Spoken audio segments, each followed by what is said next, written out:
ഞാൻ മന്ത്രിയെ വന്നിട്ട് ആദ്യം സംരംഭകർ വിളിച്ചു, ലോകത്തിലെ ഏറ്റവും വലിയ ബ്ലഡ് ബാഗ് ഉണ്ടാക്കുന്ന കമ്പനി എവിടെയാണ്? ഒരാളും കൈപൊക്കിയില്ല. അറിയാമോ? കേരളത്തിലെ ഗ്രാമത്തിലല്ലേ. ഏഷ്യയിലെ ഏറ്റവും വലിയ കൃത്രിമ പല്ല് ഉണ്ടാക്കുന്ന കമ്പനി കേരളത്തിലെ മുനിസിപ്പാലിറ്റിയിലല്ലേ. കൃഷ്ണയള ഈ കല്ലിടാൻ വന്നപ്പോൾ ഒരു കാര്യം അദ്ദേഹം പറഞ്ഞു. അദ്ദേഹം തുടങ്ങാൻ തീരുമാനിച്ചപ്പോൾ മലയാളികൾ ചിലർ പറഞ്ഞു, അയ്യോ കേരളത്തിലേക്ക് പോലെ വലിയ പ്രശ്നമല്ലേ. ദുബായ് ചെന്നപ്പോൾ മലയാളികൾ ചിലർ വന്നു, സാർ ഇപ്പോൾ കേരളത്തിലാണ് പുതു തുടങ്ങാൻ പോകണം, അവിടെ വലിയ കുഴപ്പമാണ്. എന്നാൽ അദ്ദേഹം പറഞ്ഞു, എനിക്ക് 7 ദിവസം കൊണ്ട് എല്ലാ അനുമതിയും കിട്ടിയ ഇന്ത്യയിലെ ഏക സ്ഥലം കേരളമാണ്. ചെറുകിട കച്ചവടക്കാർ അവർ വലിയൊരു പ്രതിസന്ധി തന്നെയാണ്. കാരണം ചിലത് നമ്മൾ എത്ര വിചാരിച്ചാലും തടഞ്ഞു നിർത്താൻ പറ്റില്ല. ടെക്നോളജി മുന്നോട്ട് വരല്ലേ. ഇപ്പോൾ പ്രായമായ ആളുകൾ 1/2 കിലോ ഉള്ളി വേണമെങ്കിൽ വരെ ഇൻസ്റ്റമാർട്ടിൽ നിന്നാണ് വാങ്ങിക്കുന്നത്. ഇപ്പോൾ ബ്ലാക്ക്ബെറി ഉണ്ടോ, നോക്കിയ ഉണ്ടോ, ജെറ്റ് എയർവേസ് ഉണ്ടോ, കിങ് ഫിഷർ ഉണ്ടോ, സ്റ്റാർ എയർലൈൻസ് ഉണ്ടോ? ലോകത്തിൽ എത്രയോ കമ്പനികൾ പൂട്ടിപ്പോയി. ഇവിടെയും ചെറുത് പൂട്ടിയാൽ ഒരു നൂറ്റാണ്ട് മുമ്പ് പൂട്ടിയതായിട്ട് ഇത് കേരളത്തിൽ പൂട്ടുന്നുള്ളൂ. അയാൾ തട്ടിക്കൊണ്ടുപോയി കൊലപ്പെടുത്തി. മഹാരാഷ്ട്രയിൽ മന്ത്രി രാജിവെച്ചു. നിങ്ങൾ പോലും അറിഞ്ഞിട്ടുണ്ടാവില്ലല്ലോ. എന്നാൽ ഇവിടെ ഒരു പഞ്ചായത്തിൽ ആരെങ്കിലും തടഞ്ഞു വെച്ചാൽ എന്തായിരിക്കും സ്ഥിതി? നമസ്കാരം, വാക്ക് മറുവാക്കിലേക്ക് സ്വാഗതം. ഒരു നാട് അഭിവൃദ്ധി പ്രാപിച്ചു എന്നതിൻ്റെ പ്രകടമായ തെളിവാണ് ആ നാട്ടിലെ അതിദരിദ്രർ ഇല്ലാതായതിൻ്റെ കണക്കുകൾ. പക്ഷേ ഒരു നാട്ടിൽ എത്രത്തോളം പുരോഗതിയിലേക്ക് മുന്നേറുന്നു എന്നതിന് ആ നാട്ടിലെ വ്യാവസായിക പുരോഗതി തന്നെയാണ് അളവുകോൽ. അഭിമാനത്തോടെ പ്രതീക്ഷയോടെ വരും തലമുറയ്ക്ക് സ്വന്തം നാട്ടിൽ ജീവിക്കാൻ വഴിയൊരുക്കുക, അതാണ് ഒരു ഭരണകൂടത്തിൻ്റെ ഏറ്റവും പ്രഥമമായ ഉത്തരവാദിത്വം. 10 വർഷം പൂർത്തിയാകുകയാണ് നമ്മുടെ ഇടതുമുന്നണി സർക്കാർ. ഇന്ന് നമ്മോടൊപ്പം ചേരുന്നു വ്യവസായ മന്ത്രി ശ്രീ പി രാജീവ്. സ്വാഗതം. 2021 ഈ സർക്കാരിൻ്റെ ഭാഗമാകുമ്പോൾ ഏറ്റവും പരമപ്രധാനമായൊരു വകുപ്പാണ് അങ്ങേ തേടിയെത്തിയത്. അപ്പോൾ ഈ ഒരു 5 വർഷം പൂർത്തിയാകുമ്പോൾ നമ്മുടെ വ്യാവസായിക വകുപ്പിൽ അല്ലെങ്കിൽ വ്യാവസായിക പുരോഗതി എന്ന് പറയുന്നത് അങ്ങയുടെ ഒരു എക്സ്പെക്റ്റേഷനിൽ എത്രത്തോളം അങ്ങേക്ക് എത്താൻ കഴിഞ്ഞു? നല്ല മുന്നേറ്റം ഉണ്ടാക്കാൻ കഴിഞ്ഞു എന്നുള്ളതാണ്. യഥാർത്ഥത്തിൽ കേരളത്തിൽ വ്യവസായങ്ങളൊന്നും നടക്കില്ല എന്ന വളരെ ആഴത്തിൽ കട്ടി ഉറച്ചു പോയിട്ടുള്ള ഒരു പൊതുബോധം ഉണ്ടായിരുന്നു. ആ പൊതുബോധം മാറ്റാൻ കഴിഞ്ഞു എന്നുള്ളതാണ് ഏറ്റവും പ്രധാനം. ഇപ്പോൾ സംരംഭകത്വത്തിന് പറ്റുന്നൊരു നാടായി കേരളം മാറിയിരിക്കുന്നു. നമ്മുടെ എല്ലാ തരത്തിലുള്ള സൂചകങ്ങളിലും one of the best destination എന്നതിലേക്ക് കേരളത്തെ മാറ്റാൻ കഴിഞ്ഞു. അതുപോലെ തന്നെ നിരവധി വ്യവസായങ്ങൾ നേരത്തെ ഉണ്ടായിരുന്നു കേരളത്തിൽ. അല്ലാതെ പെട്ടെന്ന് ഒരു ദിവസം പൊട്ടിമുളച്ചു എന്ന് ഞാൻ പറയുന്നില്ല. പക്ഷേ പുറത്തുള്ള പ്രതീതി ഇവിടെ ഈ പെട്ടിക്കടയും ബീവറേജും ഇതൊക്കെ മാത്രമേ ഉള്ളൂ, മറ്റൊന്നുമില്ല എന്നുള്ളതാണ്. അതിൽ നിന്ന് വ്യത്യസ്തമായി നിലവിലുള്ള കേരളത്തെ നമുക്ക് ഷോക്കേസ് ചെയ്യാൻ കഴിഞ്ഞു. കേരളത്തിൻ്റെ പൊട്ടൻഷ്യൽ ഷോക്കേസ് ചെയ്യാൻ കഴിഞ്ഞു. വ്യവസായങ്ങൾ ആരംഭിക്കുന്നതിനോ നടത്തിക്കൊണ്ടുപോകുന്നതിനോ ഉണ്ടായിരുന്ന എല്ലാ ബുദ്ധിമുട്ടുകളും ചുവപ്പ് നാടകളും നമുക്ക് അവസാനിപ്പിക്കാൻ കഴിഞ്ഞു. പരമാവധി ഓൺലൈനിലേക്ക് മാറി.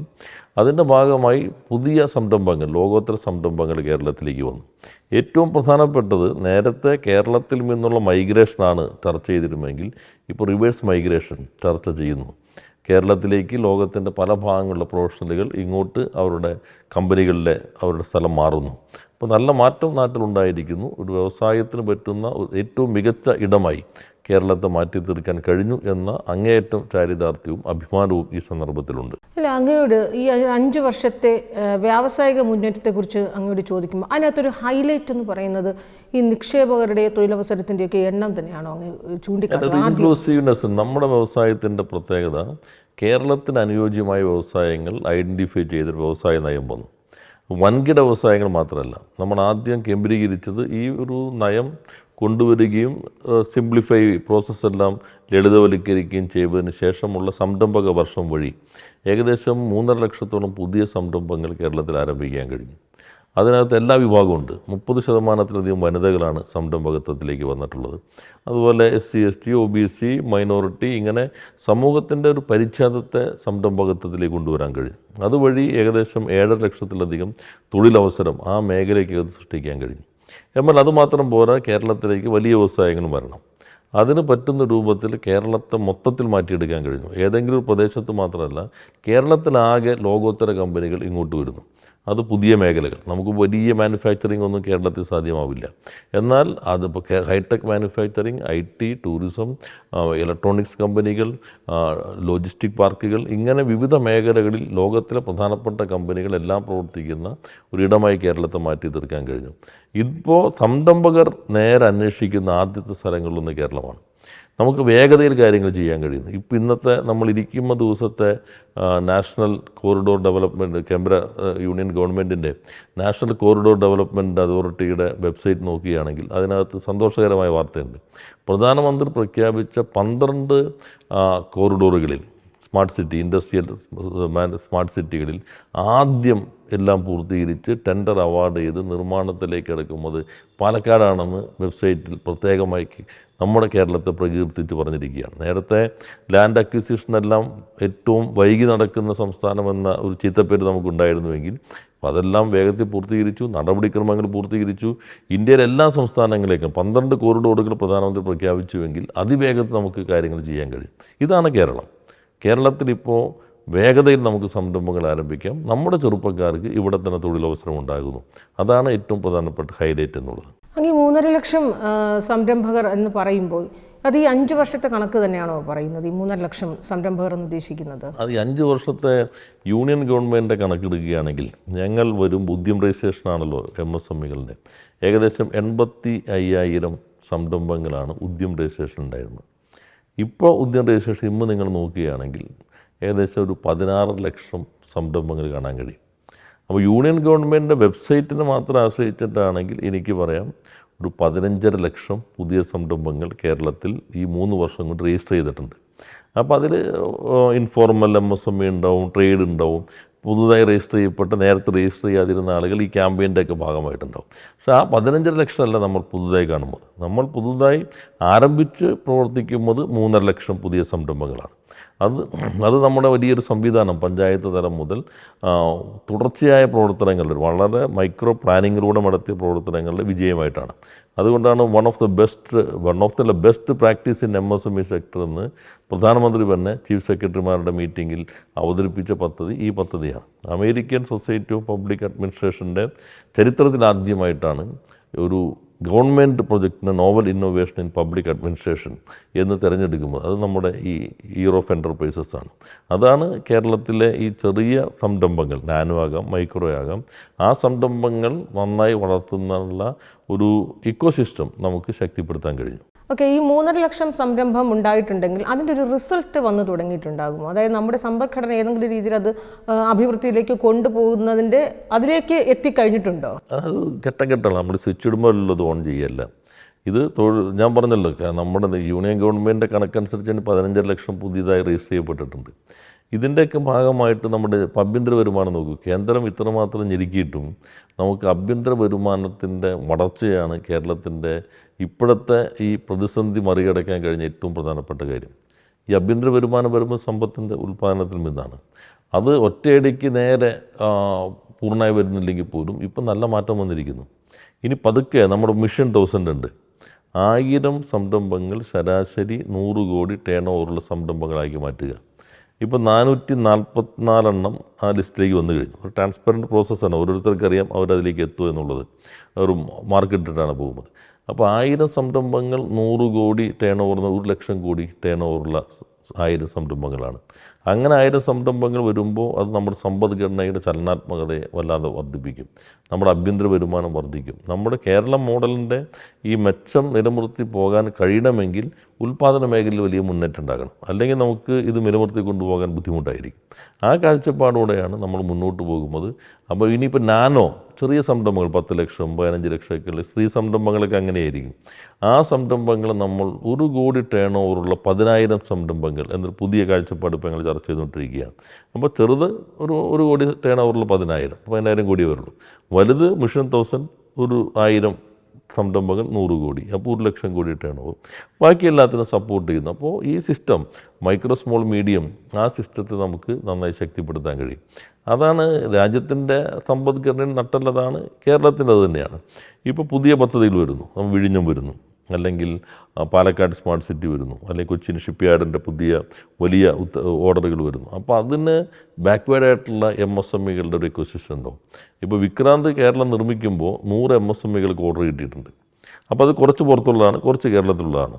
അപ്പോൾ അങ്ങനെ ഓരോന്നും വരുമ്പോൾ നമുക്ക് എങ്ങനെ കേരളത്തിലേക്ക് ചെറുകിട സംരംഭങ്ങളെ ശക്തിപ്പെടുത്താം. പിന്നെ ഏതെങ്കിലും ഒരു വലിയ സ്ഥാപനം വരുന്നു, അതിൻ്റെ ചിലപ്പോൾ ബൈ പ്രൊഡക്റ്റ് ഉണ്ടാവും. ആ ബൈ പ്രൊഡക്റ്റ് ഇപ്പോൾ BPCLൻ്റെ പുതിയ ബൈ പ്രൊഡക്റ്റ് വരുന്നു, അപ്പോൾ പെട്രോ കെമിക്കൽ പാർക്ക് അവിടെ വരും, അത് വെച്ച് ടോയ് ഉണ്ടാക്കാം. അപ്പോൾ ഇങ്ങനെയുള്ള ബാക്ക്വേർഡുമായിട്ടുള്ള അപ്വാർഡായിട്ടുള്ള എക്സ്റ്റൻഷൻസ് വഴി MSME നമുക്ക് ശക്തിപ്പെടുത്താൻ കഴിയും. അങ്ങനെയുള്ള വളരെ പ്ലാൻ ചെയ്തിട്ടുള്ള പദ്ധതികളാണ് ഇപ്പോൾ നടപ്പിലാക്കിക്കൊണ്ടിരിക്കുന്നത്. ഈ 100 കോടി ടേൺ ഓവറുള്ള 1000-ഓളം സംരംഭകരുണ്ടെന്ന് പറയുന്നത് ഒരുപക്ഷെ അതിപ്പോഴും നിലവിൽ റൺ ചെയ്തുകൊണ്ടിരിക്കുന്നതാണോ അതോ ഇനി തുടങ്ങാൻ പോകുന്നതാണോ? അങ്ങനെയല്ല, 1000 സംരംഭങ്ങളെ 100 കോടി ടേൺ ഓവറിലേക്ക് എത്തിക്കാനുള്ള പദ്ധതിയാണ് മിഷൻ 1000. ഇപ്പോൾ 60 കോടിയായിരിക്കും, എന്നാൽ അവർക്ക് 100 കോടിയിലേക്ക് അല്ലെങ്കിൽ 90 ശരാശരിയാണ്. ചിലപ്പോൾ 120 കോടി ഇപ്പോൾ ടേൺ ഓവർ ഉണ്ടാവും, അത് നമ്മളൊന്ന് സപ്പോർട്ട് ചെയ്ത് 150 കോടിയിലേക്ക് എത്തിക്കാം. അപ്പോൾ അതിനവർക്ക് DPR തയ്യാറാക്കാം. നമ്മളൊരു പാരാമീറ്റേഴ്സ് ഉണ്ട്, നിങ്ങളുടെ ടേൺ ഓവർ എത്രയുണ്ട്, എത്രയാണ് അതിൻ്റെ ഗ്രോത്ത് റേറ്റ് എങ്ങനെയാണ്, അതിന് ഓരോന്നിനും മാർക്കുണ്ട്. ആ മാർക്ക് വെച്ചിട്ട് എല്ലാവർക്കും അറിയാം എലിജിബിൾ ആകുമില്ല എന്നുള്ളത്. ആ ബാങ്കിൻ്റെ ആളും ഈ കമ്മിറ്റിയിലുണ്ട്, സെലക്ട് ചെയ്യുന്ന കമ്മിറ്റി. ഇപ്പോൾ നമ്മൾ 444 തിരഞ്ഞെടുത്തിരിക്കുന്നത്. അതിങ്ങനെ കൂടിക്കൊണ്ടിരിക്കും, ഓരോന്നും ഇതിലേക്ക് എലിജിബിൾ ആകുമ്പോൾ ഇങ്ങോട്ട് കയറി വരും. അപ്പോൾ ഈ സംരംഭങ്ങൾക്ക് നമ്മൾ ചിലപ്പോൾ അവരുടെ ആവശ്യം ഒന്നുകൂടി നെക്സ്റ്റ് ടെക്നോളജി അപ്ഗ്രഡേഷൻ ആയിരിക്കും. അപ്പോൾ അതിനൊരു ഗവൺമെൻറ് 2 കോടി രൂപ വരെ ഇൻസെൻറ്റീവ് കൊടുക്കും. പിന്നെ അവർക്ക് ഓർഡറുകൾ ഉണ്ടാവും, പക്ഷേ ഓർഡറുകളിനനുസരിച്ച് പ്രൊഡക്ഷൻ കൊണ്ടുവരാൻ വർക്കിംഗ് ക്യാപിറ്റലിൻ്റെ ക്രൈസിസ് ഉണ്ടാവും. വർക്കിംഗ് ക്യാപിറ്റൽ കിട്ടുകയാണെങ്കിൽ തന്നെ ഈ ഓർഡർ കൊടുക്കാൻ കഴിയും, കമ്പനി വലുതാവും. അപ്പോൾ അതിന് നമ്മൾ അവർക്ക് വായ്പ എടുക്കാം. വായ്പ എടുക്കുമ്പോൾ പലിശയുടെ ഒരു 50%, 50 lakhs വരെ ഗവൺമെൻറ് കൊടുക്കും. അപ്പോൾ ഒരു സപ്പോർട്ടായി. പിന്നെ മാർക്കറ്റ് മറ്റ് കാര്യങ്ങൾക്കെല്ലാം സഹായിക്കും. പിന്നെ പുതിയ ടെക്നോളജി എങ്ങനെ ഉപയോഗിക്കാം അതിനാവശ്യം അഡ്വൈസ് കൊടുക്കും. ഇതുകൂടാതെ മിഷൻ 1000 തിരഞ്ഞെടുക്കുന്ന കമ്പനികൾക്ക് ഒരു ഓഫീസർ ഉണ്ടാവും. അവരാവശ്യമായിട്ടുള്ള കാര്യങ്ങളെല്ലാം അവർക്ക് അഡ്വൈസ് ചെയ്യാൻ, ഫെസിലിറ്റേറ്റ് ചെയ്യാൻ അവർ പുറകെ നിൽക്കും. അങ്ങനെ വരുമ്പോൾ നമുക്ക് ഒരു ഘട്ടം ഘട്ടമായി ഈ സ്ഥാപനങ്ങളെ 100 കോടി ടേൺ ഓവറിലേക്ക് എത്തിക്കാൻ കഴിയും. സാധാരണ ഈ 40 ലക്ഷം വിറ്റുവരവുള്ള സ്ഥാപനങ്ങളാണ് GSTയിൽ രജിസ്റ്റർ ചെയ്യുന്നത്. നമ്മൾ ഈ കേന്ദ്ര GSTയുടെ വെബ്സൈറ്റ് നോക്കുമ്പോൾ ഇപ്പോൾ കേരളത്തിൽ പുതുതായി GST രജിസ്ട്രേഷൻ ഉള്ളത് ഏറെക്കുറെ ഒരു 30,000-ഓളം സ്ഥാപനങ്ങൾ മാത്രമേ ഉള്ളൂ. അപ്പോൾ അതിൻ്റെ അർത്ഥം അത്ര പോലും വിറ്റുവരവുള്ള അല്ലെങ്കിൽ ടേൺ ഓവറുള്ള സ്ഥാപനങ്ങൾ ഇപ്പോഴും കേരളത്തിൽ കുറവെന്നാണോ? അങ്ങനെയല്ല കാണേണ്ടത്. ഇപ്പോൾ നമ്മൾ ഉദ്യോഗ രജിസ്ട്രേഷനിൽ എങ്ങനെ പെട്ടെന്ന് ഇത്രയും വന്നേ, അത് പറ്റിയൊരു ക്യാമ്പയിൻ്റെ കൂടി ഭാഗമായിട്ടാണ്. അതുപോലെ GST റിട്ടേണിലേക്കും ഇപ്പോൾ എങ്ങനെ GST റിട്ടേൺ തയ്യാറാക്കണമെന്ന് അറിയാത്തൊരു വീട്ടമ്മയായിരിക്കും ചിലപ്പോൾ ഇത് തുടങ്ങിയിട്ടുണ്ടാവുക. അല്ലെങ്കിൽ ഫിനാൻഷ്യൽ സ്റ്റേറ്റ്മെൻറ്റ് എങ്ങനെ തയ്യാറാക്കാം, അതിനാണ് ഇപ്പോൾ നമ്മൾ എല്ലാ ജില്ലയിലും ICAs മറ്റ് CAക്കാരുടെ സ്റ്റാറ്റ്യൂട്ടറി ഓർഗനൈസേഷൻ്റെ സഹായത്തോടു കൂടി ഒരു ഹെൽപ്പ് ഡെസ്ക് ആരംഭിച്ചിട്ടുണ്ട്. അപ്പോൾ ജില്ലാ കേന്ദ്രങ്ങളിൽ അവർക്ക് ഫ്രീ സർവീസ് കൊടുക്കും. എങ്ങനെ ഫിനാൻഷ്യൽ സ്റ്റേറ്റ്മെൻറ്റ് തയ്യാറാക്കണം, എങ്ങനെ GST റിട്ടേൺ തയ്യാറാക്കണം, അതിനാവശ്യമായ പിന്തുണ നൽകുകയാണ്. എനിക്ക് തോന്നുന്നു ആ ക്യാമ്പയിനോടുകൂടി ഇവരുടെ പിന്നെ മാർക്കറ്റിംഗ് പ്രശ്നം വരാം. മാർക്കറ്റിങ്ങിന് ഇപ്പോൾ നമ്മൾ മാർക്കറ്റിംഗ് ആകാം, ടെക്നോളജി ആകാം, അല്ലെങ്കിൽ ഈവൻ ഫിനാൻഷ്യൽ പ്രശ്നങ്ങളാകാം. ഇവരെ കൂടാതെ എല്ലാ ജില്ലയിലും നമ്മൾ MSME ക്ലിനിക്കുകളുണ്ട്. MSME ക്ലിനിക്കിൽ നിങ്ങൾക്കൊരു പ്രശ്നം ഉണ്ടെങ്കിൽ അഡ്വൈസ് തേടാം, ഗവൺമെൻറ് അതിൻ്റെ റിനോവേഷൻ കൊടുക്കും.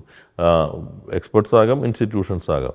അപ്പോൾ അതുവഴി ഇത് സ്ട്രെങ്തൻ ചെയ്യും. ഇപ്പോൾ 30 കോടിയാണ് K-സ്റ്റോർ വഴി MSMEകൾ ഉൽപ്പന്നങ്ങൾ ഈ കഴിഞ്ഞ 5-8 മാസം കൊണ്ട് വിറ്റത്. അത് പൊതുവിതരണ വകുപ്പ് നമ്മൾ തമ്മിലുള്ള എഗ്രിമെൻ്റാണ്. ആ പ്രദേശത്തുള്ള ഉൽപ്പന്നങ്ങൾ അവിടെ തന്നെ വിൽക്കാൻ പറ്റും. അപ്പോൾ ഇപ്പോൾ GSTയിലേക്കുള്ള വർധനവ് എങ്ങനെയാണ് ഉണ്ടായത്? ഇപ്പോൾ GSTയുടെ വർധനവ് ആഭ്യന്തര വരുമാനം എങ്ങനെ വർദ്ധിച്ചു? അത് ഇതിൻ്റെയൊക്കെ ഒരു ഭാഗം തന്നെയാണ്. എന്നാൽ ഇതിൻ്റെ ഫലം കിട്ടി തുടങ്ങാൻ കുറച്ച് സമയം എടുക്കും. ആ സമയം കൂടി വരുമ്പോൾ എനിക്ക് തോന്നുന്നു കേരളത്തിൻ്റെ സമ്പദ്ഘടനയിലും നല്ല രീതിയിലുള്ള ഒരു പ്രതിഫലനം ഏറെക്കുറെ ഏത് ഒരു പീരീഡിലാകും മിനിസ്റ്ററുടെ ഒരു കാൽക്കുലേഷൻ വെച്ച് നോക്കുമ്പോൾ? ഓരോന്നിനും വ്യത്യസ്തമാണ്. ഇപ്പോൾ ലോകോത്തര കമ്പനികൾ ഇപ്പോൾ കേരളത്തിൽ പ്രവർത്തിക്കുന്നു, അതിൻ്റെ റിട്ടേൺസ് വരുന്നത് പല രീതിയിലായിരിക്കും.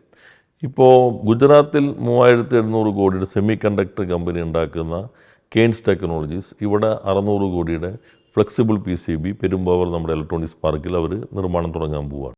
കോവാക്സിൻ ഉണ്ടാക്കിയ ഭാരത് ബയോടെക് കമ്പനി അങ്കമാലിയിൽ അവരുടെ life science food processing park ഇപ്പോൾ ഞാൻ കല്ലിട്ടു തുടങ്ങാൻ പോവുകയാണ്. ഒരു ഏകദേശം 600 കോടിയുടെ ഇൻവെസ്റ്റ്മെൻ്റ് ഉള്ളതാണ് ലോജിസ്റ്റിക് പാർക്ക്. ഇപ്പോൾ മുഖ്യമന്ത്രി കല്ലിട്ട് അദാനിയുടെ കളമശ്ശേരി തുടങ്ങാൻ പോവുകയാണ്. അപ്പോൾ ഇങ്ങനെ വലിയ കമ്പനികൾ, മാനുഫാക്ചറിങ് കമ്പനികൾ ഉൾപ്പെടെ കേരളത്തിലേക്ക് വരികയാണ്. നമ്മൾ ഉപയോഗിക്കുന്ന ലോകോത്തര സ്കാനിങ് മെഷീനുകൾ അത് കേരളത്തിലുണ്ടാക്കുന്നത്. ഇവിടെ ഉണ്ടാക്കിയിട്ട് നേരെ അമേരിക്കയിൽ പോവുകയാണ്. അതുകൊണ്ട് ബ്രെയിൻ ആൻഡ് സോഫ്റ്റ്വെയർ അവിടെ ഇൻസ്റ്റാൾ ചെയ്യും, ലോകം കൊടുക്കും, തിരിച്ച് ലോകത്തിലെല്ലായിടത്തേക്കും പോവുകയാണ്. ഐഫോണിൻ്റെ കമ്പോണൻ്റ് ഉണ്ടാക്കുന്ന കമ്പനി ഇപ്പോൾ കേരളത്തിലുണ്ട്. അപ്പോൾ ഇങ്ങനെ വരുന്ന കമ്പനികൾ വരുമ്പോൾ സ്വാഭാവികമായിട്ടും തൊഴിൽ വരും. ഇപ്പോൾ നിങ്ങൾ ലിങ്ക്ഡിൻ്റെ റിപ്പോർട്ട് കണ്ടിട്ടുണ്ടാവുമല്ലോ. ലിങ്ക്ഡിൻ പ്രൊഫഷണലുകളുടെ ഒരു സോഷ്യൽ നെറ്റ്വർക്കിംഗ് ആണ്. ഇപ്പോൾ അമേരിക്കയിൽ ജോലി ചെയ്യുന്ന ഒരാൾ അയാളുടെ ജോലി കേരളത്തിലേക്ക് മാറ്റുമ്പോൾ അയാളുടെ പ്രൊഫൈൽ അപ്ഡേറ്റ് ചെയ്യും. ഇപ്പോൾ കാലിഫോർണിയ നമ്മൾ കൊച്ചിയാക്കാം, അല്ലെങ്കിൽ തിരുവനന്തപുരം. ഇങ്ങനെ പ്രൊഫൈലിൽ മാറ്റം വന്ന പ്രൊഫഷണലുകളെ മാത്രം എടുത്തിട്ട് ഈ വർഷം 40,000 പ്രൊഫഷണലുകൾ കേരളത്തിലെ കമ്പനികളിലേക്ക് തിരിച്ചു വന്നിരിക്കുന്നു. അതിനെ പറയും, ഇതെല്ലാം ഫാക്ട്സാണ്. നമ്മുടെ വെച്ചിട്ടുണ്ടെങ്കിൽ പൊതുവെ മാധ്യമങ്ങൾ ഇത്തരം കാര്യങ്ങളിലെല്ലാം ശ്രദ്ധിക്കുക. ഈ വസ്തുതകൾ നമ്മുടെ മുൻപിൽ കൃത്യമായിട്ട് ഫാക്ട്സായി നിൽക്കുമ്പോൾ അതിലേക്ക് അധികം പോകാറില്ല മാധ്യമങ്ങൾ. ഇപ്പോൾ LinkedIn one of the best reputed professional നെറ്റ്വർക്കാണ്, സോഷ്യൽ പ്ലാറ്റ്ഫോമാണ്. എല്ലാ ഓൺട്രപ്രണേഴ്സും അതുപോലെ പ്രൊഫഷണൽസും വരുന്ന മേഖലയാണ്. അപ്പോൾ അവർ തന്നെ അനാലിസിസ് ചെയ്തിട്ട് പോകുന്ന റിപ്പോർട്ടാണ്. അപ്പോൾ അതിന് പുറത്തുള്ളവരുണ്ടാവും. ലിങ്ക്ഡിൻ്റെ മെമ്പർമാരല്ലാത്തവരുടെ പ്രൊഫൈൽ ചേഞ്ച് നമ്മൾ അറിയണമെന്നില്ല. അപ്പോൾ ഇതൊരു മാറ്റമാണ്. നേരത്തെ മൈഗ്രേഷൻ ഇപ്പോൾ കേരളത്തിലേക്ക് എന്തുകൊണ്ട് അവർ തിരിച്ചു വരുന്നു? അപ്പോൾ ഇപ്പോഴത്തെ ജിയോ പൊളിറ്റിക്കലല്ല, തൊഴിൽ രഹിതരായിട്ട് വരുന്നവരല്ല, അത് ആ റിട്ടേൺ മൈഗ്രേഷൻ മൊത്തമല്ല എടുക്കുന്നത്. This is reverse migration. തിരിച്ച് ജോലിക്ക് കേരളത്തിലേക്ക് വരുന്നവരുടെ എണ്ണമാണ്. അപ്പോൾ ഇതാണ് മാറുന്ന കേരളത്തിൻ്റെ ചിത്രം എന്നുള്ളത്. കേന്ദ്ര GDPക്ക് നമ്മുടെ സംസ്ഥാനത്തിൻ്റെ ഒരു സംഭാവന, അതിൻ്റെ ഒരു വിഹിതം എന്ന് പറയുന്നത് നിലവിലിപ്പോൾ ആ പഴയ അതിലൊരു വലിയൊരു മാറ്റം ഉണ്ടായിട്ടില്ല എന്നാണ് അങ്ങ് പറഞ്ഞു വരുന്നത്. കാരണം അതിന് മാത്രമുള്ള ഒരു അഭിവൃദ്ധി നിങ്ങൾ പറയുന്നു, ഞാൻ പറഞ്ഞില്ല. കാരണം അതല്ല മീൻസ് അതിപ്പോൾ 2022 23 കണക്ക് നോക്കുമ്പോൾ സെയിം തന്നെയാണ് നമുക്ക് GDPയിലേക്ക് നമ്മുടെ ഒരു വിഹിതം. കെയ്ൻസ് ഇപ്പോൾ ഇവിടെ ഗുജറാത്തിൽ ഒരു വലിയ സെമി കണ്ടക്ടർ കമ്പനി വരികയാണ്. ആ കമ്പനിയുടെ നിർമ്മാണ ഇൻവെസ്റ്റ്മെൻറ്റിൻ്റെ 70% കേന്ദ്രം കൊടുക്കുകയാണ്. ഇങ്ങോട്ട് വരേണ്ട കമ്പനികളെയും മറ്റ് ഗുജറാത്തിലേക്ക് നേരെ കൊണ്ടുപോവാണ്. അപ്പോൾ അവരുടെ GDPയുടെ കോൺട്രിബ്യൂഷൻ പെട്ടെന്ന് കൂടും. ഇന്ത്യയുടെ മൊത്തം ഉന്നത വിദ്യാഭ്യാസ ബഡ്ജറ്റിൻ്റെ ഏകദേശം 1/3 ഒറ്റ കമ്പനിക്കാണ് ഇൻസെൻറ്റീവായിട്ട് കേന്ദ്രം കൊടുത്തിരിക്കുന്നത്. അവരുണ്ടാക്കുന്നത് പരമാവധി 1000 തൊഴിലവസരമാണ്. അപ്പോൾ അങ്ങനെ ഒരു പ്രത്യേക പ്ലാനോടുകൂടി ചില സംസ്ഥാനങ്ങൾ കൂടി, ഇപ്പോൾ നമുക്ക് ഗിഫ്റ്റ് സിറ്റി നൽകിയില്ലല്ലോ, നമ്മൾ കൺസൾട്ടൻറ്റിന് അവർ വന്നു കഴിഞ്ഞല്ലോ. അപ്പോൾ കേന്ദ്രത്തിൻ്റെ സമീപനം ഇങ്ങോട്ടൊന്നും തരുന്നില്ല എന്ന് മാത്രമല്ല, അവർക്ക് ഇഷ്ടമുള്ള സംസ്ഥാനങ്ങളിലേക്ക് മാത്രം കൊണ്ടുപോകണം. അതിനുവേണ്ടി പ്രത്യേക ലോബി ഡൽഹിയിൽ പ്രവർത്തിച്ചുകൊണ്ടിരിക്കുകയാണ്. അങ്ങനെ വരുമ്പോൾ വലിയ കമ്പനികൾ പെട്ടെന്ന് കേരളത്തിൽ കൊണ്ടുവരാനും പറ്റില്ല നമുക്ക്. പക്ഷേ മറ്റ് technology based company, gift city നമുക്ക് പറ്റിയതാണ്. കാരണം ഫിൻടെക്, അതുപോലെ എഡ്യൂടെക്, ഹെൽത്ത് ടെക്, ഇങ്ങനെയുള്ള കമ്പനികളാണ്. നമ്മൾ അവസാനം നമുക്കൊരു സ്റ്റാറ്റസ് തരാൻ പറഞ്ഞു ഗ്ലോബൽ സിറ്റിയുടെ ഗുജറാത്ത്. അപ്പോൾ ഗുജറാത്ത് ഗ്ലോബൽ സിറ്റി സ്റ്റെബിലൈസ് ചെയ്തിട്ടില്ല, അതുകൊണ്ട് ഇതുവരെ അംഗീകാരം നൽകിയിട്ടില്ല. അപ്പോൾ അങ്ങനെ ഒരു സമീപനം നിൽക്കുന്നു. അപ്പോൾ അങ്ങനെ വരുമ്പോൾ മൊത്തം നിങ്ങളുടെ കയ്യിലുള്ളത് കൂടുമ്പോൾ ചില സ്ഥലങ്ങളിൽ മൊത്തം വല്ലാതെ കൂടിയെന്ന് കരുതുക. അപ്പോൾ നിങ്ങളുടെ കയ്യിലുള്ളത് കൂടിയാലും ശതമാനം നോക്കുമ്പോൾ കൂടുന്നില്ല. നിങ്ങളുടെ ശതമാനം ഏറ്റവും സമർത്ഥനായ സൂത്രക്കാരനാണ്. നിങ്ങൾക്ക് എങ്ങനെ വേണമെങ്കിലും വ്യാഖ്യാനിക്കാം. മൊത്തം ചില സ്ഥലങ്ങളിൽ ഒരു ദുർമേധസ് പോലെ വളർച്ചയുണ്ടാകുന്നു. ഇവിടെ നമ്മൾ കഠിനാധ്വാനം ചെയ്ത് വളർന്നാലും അവിടുത്തെ വലിയ ആനുകൂല്യം കൊടുത്ത വളർച്ച മൊത്തം പാത്രത്തിൽ കൂട്ടുമ്പോൾ ശതമാനം നോക്കുമ്പോൾ മാറിയെന്ന് വരും. അത് ശതമാനത്തിൻ്റെ സൂത്രമായിട്ട് കണ്ടാൽ മതി. അപ്പോൾ നിലവിൽ നമ്മുടെ ആഭ്യന്തര വരുമാനത്തെ, സംസ്ഥാനത്തിൻ്റെ ആഭ്യന്തര വരുമാനത്തെ ബാധിക്കുന്ന രീതിയിലെങ്കിലും ഒരു വളർച്ച ഉണ്ടാകണമെങ്കിൽ അതിന് ഇനിയും കാലങ്ങളെടുക്കും. ഇപ്പം എങ്ങനെ വളർച്ച ഉണ്ടായി? ഈ ടാക്സിലൂടെ ലഭിക്കുന്ന ഇപ്പോഴത്തെ ആഭ്യന്തര വരുമാനത്തിൻ്റെ സ്ഥിതി എങ്ങനെ? ഇപ്പോഴത്തെ ആഭ്യന്തര വരുമാനം ഇപ്പോഴത്തെ ആഭ്യന്തര വരുമാനത്തിൽ ചെറിയൊരു മാറ്റം ഉണ്ടായിട്ടുണ്ട്. അത് പുരോഗതിയിലേക്ക് തന്നെയാണ്. എങ്കിൽ പോലും അല്ല, ഞാൻ ചോദിച്ചത് ഇപ്പോഴത്തെ ആഭ്യന്തര വരുമാനം നേരത്തെ 52% നമ്മളെടുത്ത 48% കേന്ദ്രത്തിൽ നിന്ന് വരും. ഇപ്പോൾ 79% കേരളം തന്നെ ചെലവഴിക്കേണ്ടി വരുന്നു. ഇവിടെ നിന്ന് കൊണ്ടുവന്ന നികുതി വിഹിതത്തിൻ്റെ 25% തിരിച്ചു വരുന്നുള്ളൂ. അപ്പോൾ ആ മാറ്റം എങ്ങനെയുണ്ട്? എങ്കിൽ പോലും ഒരു വലിയ രീതിയിലുള്ളൊരു വ്യാവസായിക മുന്നേറ്റത്തിലേക്കാണ് നമ്മൾ പോകേണ്ടത്. കാരണം ആ രീതിയിലേക്ക് നമ്മുടെ ഒരു കാലം, ആ ടെക്നോളജി പോലും അത് തന്നെയാണ് നമ്മളോട് ആവശ്യപ്പെടുന്നത്. അങ്ങനെ വരുമ്പോൾ ഈ അങ്ങ് നേരത്തെ പറഞ്ഞത് വലിയ വലിയ സംരംഭങ്ങൾ കേരളത്തിൽ കൊണ്ടുവരാൻ പറ്റില്ല. അങ്ങനെ ഞാൻ പറഞ്ഞില്ല, നിങ്ങൾ പറഞ്ഞു അല്ല, വലിയ മാനുഫാക്ചറിങ് പൊല്യൂട്ടഡ് ഇൻഡസ്ട്രീസ് പറ്റില്ല. നമ്മൾ ഒന്ന് കൃത്യമായിട്ട് നോക്കിക്കൊള്ളണം. വലിയ സംരംഭം കെയ്ൻസ് മാനുഫാക്ചറിങ് വലുതല്ലേ, IBM ലോകോത്തര കമ്പനിയല്ലേ, വലിയ സംരംഭമാണ്. പക്ഷെ വലിയ മാനുഫാക്ചറിങ് അല്ല, ഹൈടെക് മാനുഫാക്ചറിങ് ഓക്കെ. പക്ഷെ ഒരു പൊല്യൂഷൻ ഉണ്ടാക്കുന്ന കമ്പനി കേരളത്തിൽ പറ്റില്ല. അപ്പോൾ അതാണ് എനിക്കിപ്പോൾ കേരളത്തിൽ നിങ്ങൾ വലിയ മാനുഫാക്ചറിങ്, ഇപ്പോൾ ഗുജറാത്തിൽ കൊണ്ടുവന്ന ഈ കമ്പനി എത്ര പേർക്ക് ജോലിയുണ്ട്? ആകെ 1000-1500 പേർക്ക്. ബാക്കിയെല്ലാം ഓട്ടോമേഷൻ അല്ലേ, മെഷീനുകളല്ലേ. ഇവിടെ നമ്മുടെ വലിയ ഒരു കമ്പനി കൊണ്ടുവന്നു എന്ന് കരുതാം, 15,000 രൂപ അല്ലെങ്കിൽ 20,000 ശമ്പളം കൊടുക്കുന്ന ഒന്നുകിൽ മൈഗ്രൻ്റ് ലേബർ ആയിരിക്കും, അല്ലെങ്കിൽ മെഷീനായിരിക്കും. പക്ഷേ IBM-നകത്ത് 3000 പേര് ജോലി ചെയ്യുന്നു, 20 ലക്ഷം മാസം ശമ്പളം കിട്ടുന്നു, 600 കോടി ഒരു വർഷം ശമ്പളം കിട്ടുന്നു. അവിടെ ഒരാൾക്ക് ജോലി കിട്ടുമ്പോൾ കാർ ഓടിക്കുന്നവരുടെ എണ്ണം കൂടും, സ്വിഗ്ഗി കൊണ്ടുവരുന്നവരുടെ എണ്ണം കൂടും, കെയർ ടേക്കറിൻ്റെ എണ്ണം കൂടും, സ്കൂളിലേക്ക് വരുന്നവരുടെ എണ്ണം കൂടും. ഇൻഡയറക്റ്റായിട്ട് 4-5 ജോബ് ക്രിയേറ്റ് ചെയ്യും. ഇപ്പുറത്ത് ആര് ക്രിയേറ്റ് ചെയ്യും? ഇവരിവിടുന്ന് ചപ്പാത്തിയും മറ്റ് പരിപ്പും കഴിച്ചിട്ട് ബാക്കി പൈസ UP-ലേക്കോ ബീഹാറിലേക്കോ ബംഗാളിലേക്കോ തിരിച്ചയക്കും. നമ്മുടെ എക്കണോമി കിട്ടില്ല. അപ്പോൾ ഇതാണ്, അല്ലാണ്ട് വലിയ സംരംഭം എന്നുള്ള ഒറ്റ പദം കൊണ്ട് നിൽക്കില്ല. വലിയ IBM അല്ലെങ്കിൽ US ഗ്ലോബൽ അല്ലെങ്കിൽ ഇൻഫോസിസ്, ഇപ്പോൾ ഇവിടെ തന്നെ തുടങ്ങിയിരിക്കുന്ന ലോകോത്തര ഓട്ടോമോട്ടീവ് ടെക്നോളജീസ് കമ്പനീസ് തിരുവനന്തപുരത്ത് തുടങ്ങിയിരിക്കുന്ന കമ്പനികൾ, ഇപ്പോൾ വന്നിരിക്കുന്ന ഭാരത് ബയോടെക്, കെയ്ൻസ് ടെക്നോളജി ആകാം, അല്ലെങ്കിൽ വിയറ്റ്നാം കമ്പനികളാണ്, ഹുണ്ടായി ഇപ്പോൾ കേരളത്തിലേക്ക് വന്നിരിക്കുന്നു. ഇങ്ങനെയുള്ളതെല്ലാം വലിയ കമ്പനികളാണ്. എന്നാൽ വലിയ പൊല്യൂട്ടൻ മാനുഫാക്ചറിങ് 2000 ഏക്കറിലാവില്ല. ഇപ്പോൾ നമുക്ക് കണ്ടല്ലോ നമ്മൾ എത്ര വേഗത്തിലാണ് പാലക്കാട് ഇതിൻ്റെ എല്ലാ വർക്കും പൂർത്തീകരിച്ചത്. അതാണ് കേരളത്തിലെ എഫിഷ്യൻസി എന്നുള്ളത്. നിലവിലെ കേരളത്തിൽ നമുക്ക് നിക്ഷേപങ്ങൾ വരാനുള്ളൊരു നമ്മുടെ ഒരു ഭൂപ്രകൃതിക്ക് അനുസരിച്ചുള്ള ഒരു പ്രധാന തടസ്സമെന്ന് പറയുന്നത് ആ ഭൂമിയുടെ ലഭ്യതയും ഭൂമി ഏറ്റെടുക്കലും ഒക്കെ തന്നെയാണോ? ഭൂമി ഇപ്പോൾ ഏറ്റവും ആദ്യം പാലക്കാടല്ലേ ഏറ്റെടുത്ത്? ഇന്ത്യയിൽ 1710 ഏക്കർ 10 മാസം കൊണ്ട് നമ്മൾ ഏറ്റെടുത്തില്ലേ? അപ്പോൾ അങ്ങനെ പറയാനും പറ്റില്ല. ഭൂമി ലഭ്യത കേരളത്തിൽ ഇന്ത്യയുടെ മൊത്തം എടുത്താൽ 1.16% കേരളമുള്ളൂ. അതിന് 30% വനമല്ലേ, ഒരു സൈഡ് വെസ്റ്റേൺ ഗട്ട് റെഗുലേഷൻ അല്ലേ, ഒരു സൈഡ് CRS റെഗുലേഷൻ അല്ലേ, wetland regulation, ecologically very sensitive. ആ ലാൻഡിനകത്താണ് നിങ്ങൾ ഈ GDPയുടെ ഗ്രോത്ത് നോക്കുമ്പോൾ ഇന്ത്യയുടെ 1.16% സ്ഥലം ഇത്രയും പ്രശ്നങ്ങളിലുള്ളതിന് എത്ര GDP വരുന്നു? ഇന്ത്യയുടെ ഒരു 10% സ്ഥലത്തിന് എത്ര GDP വരുന്നു? അങ്ങനെ നമ്മൾ നോക്കണ്ടേ? ജനസംഖ്യ, ഭൂപ്രദേശം, ഇതിൻ്റെ അങ്ങനെ കമ്പാരിറ്റീവായിട്ടുള്ള അനാലിസിസ് വരുമ്പോൾ ഒബ്ജക്റ്റീവായിട്ടുള്ള റിയാലിറ്റീസിനെ കൂടി നോക്കണം. കേരളത്തിൻ്റെ പ്രശ്നം എന്ന് വെച്ചിട്ടുണ്ടെങ്കിൽ അതുകൊണ്ട് നമ്മൾ അപ്പോൾ 1000 ഏക്കർ 2000 ഏക്കറിൽ വലിയ മാനുഫാക്ചറിങ് നമ്മൾ നിൽക്കില്ല. പക്ഷേ ഇവിടെ പാലക്കാട് സ്മാർട്ട് സിറ്റി എന്ന് പറഞ്ഞാൽ 50-55 ഏക്കർ മാനുഫാക്ചറിങ്ങിൽ അത് നമ്മൾ മാസ്റ്റർ പ്ലാനുണ്ട്. ആ ഹൈടെക് മാനുഫാക്ചറിങ് നമ്മൾ കൂടുതൽ മുന്നോട്ട് വയ്ക്കുമ്പോൾ ഇപ്പോൾ കേരളത്തെക്കുറിച്ച് നിങ്ങൾ ഇന്ത്യയിൽ ചോദിച്ചു കഴിഞ്ഞാൽ ഏറ്റവും ബെസ്റ്റ് ഇൻഡസ്ട്രിയൽ അറ്റ്മോസ്ഫിയറുള്ള സംസ്ഥാനം കേരളമാണെന്നാണ് CAA പറയുന്നത്, FICCI പറയുന്നത്, എല്ലാ സംഘടനകളും പറയുന്നത്, കേന്ദ്ര ഗവൺമെൻറ്റും ഇപ്പോൾ അത് അംഗീകരിച്ചുകൊണ്ടിരിക്കുകയാണ്. എന്നാൽ നിങ്ങളുടെ ഒരു ചോദ്യത്തിൻ്റെ പ്രശ്നം നിങ്ങൾ ഈ നെഗറ്റിവിറ്റിയിലേക്കുള്ളതാണ് ചോദ്യം. ഇതിൻ്റെ മെച്ചം അല്ല, ഇതിങ്ങനെയല്ലേ അങ്ങനെയല്ലേ എന്ന് ചോദിക്കുമ്പോൾ ഈ കൃഷ്ണയള ഈ കല്ലിടാൻ വന്നപ്പോൾ ഒരു കാര്യം അദ്ദേഹം പറഞ്ഞു. അദ്ദേഹം ഇവിടെ വെച്ച് ദാവോസ് ഞങ്ങൾ കണ്ടു, ഇവിടെ നിന്ന് വീണ്ടും പദ്ധതിയിലേക്ക് വരാൻ തീരുമാനിച്ചു. അപ്പോൾ അദ്ദേഹം പറഞ്ഞ കാര്യം, അദ്ദേഹം തുടങ്ങാൻ തീരുമാനിച്ചപ്പോൾ മലയാളികൾ ചിലർ പറഞ്ഞു, അയ്യോ കേരളത്തിലേക്ക് പോലെ വലിയ പ്രശ്നമല്ലേ. ദുബായ് ചെന്നപ്പോൾ മലയാളികൾ ചിലർ വന്നു, സാർ ഇപ്പോൾ കേരളത്തിലാണ് പുതു തുടങ്ങാൻ പോകണം, അവിടെ വലിയ കുഴപ്പമാണ്.